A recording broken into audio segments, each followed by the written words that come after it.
Yeah, hello everyone. So today we are going to learn about moment of inertia of a triangle.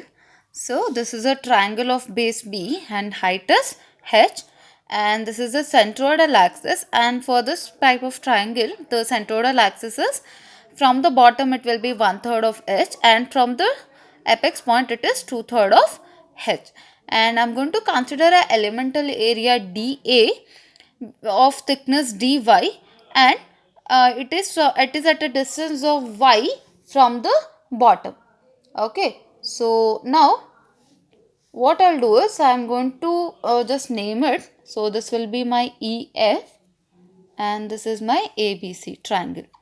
Now you have to calculate. You can just see AEF and ABC is a similar triangle.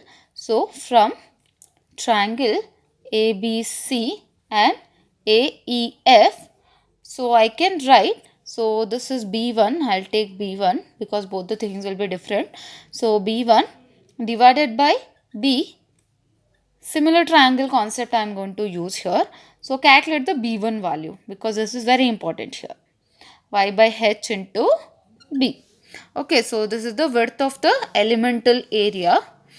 Okay, now you have to calculate the area of elemental strip EF. So that is equal to what? It is actually equal to dA. So this elemental strip I am going to assume it as what? A rectangle element. So I will be calculating it as what? Width of the rectangle element is B1 and depth is dy. So what is the value of B1? It is 1 minus y divided by h into B. So this is the value of what? dA. Okay. Now I am going to consider the moment of inertia of elemental strip about the base, that is dA into y square, and here you have to just see the limits would be what? It is minus 1 by 3 h to see 2.3 will be the centroidal axis, but we are considering with respect to base, no? So instead of taking directly from the element centroidal axis, here I am going to consider for the base.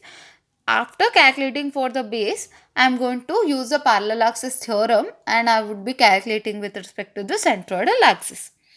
Okay, so now what I'll do is I am going to write the equation, that is moment of inertia of elemental strip about base I'll be calculating. So about the base is equal to what? dA into y square, that is area into perpendicular distance square.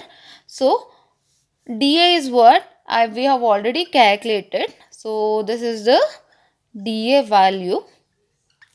Now I'll just multiply this y square here into B into dy. Okay, so now I'll be calculating moment of inertia of whole area. Whole area about base.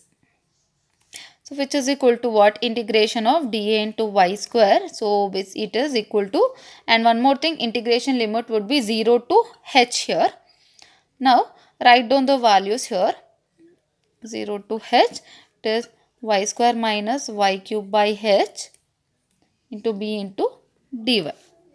Now this b I'll just take it outside. So y square, integration of y square is y cube by 3 and integration of y cube is y to the power of 4 and by 4, and integration limit would be 0 to h. So apply the integration limit, you will be getting b into h cube by 3 minus h to the power of 4 divided by 4 into h, and anyhow it is another thing is minus, no, so it's okay, no problem. So I'll be getting bh cube divided by 12, that to what? Moment of inertia about base it is. Okay, so moment of inertia about the base is equal to what? bh cube divided by 12. Now we are going to calculate moment of inertia with respect to what? With respect to ix axis.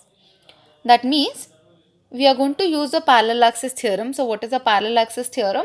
parallel access theorem is I11 is equal to Ixx plus A into y bar square. No. So here instead of I11 we are going to use the base. So base value is BH cube divided by 12. So Ixx value, it is unknown.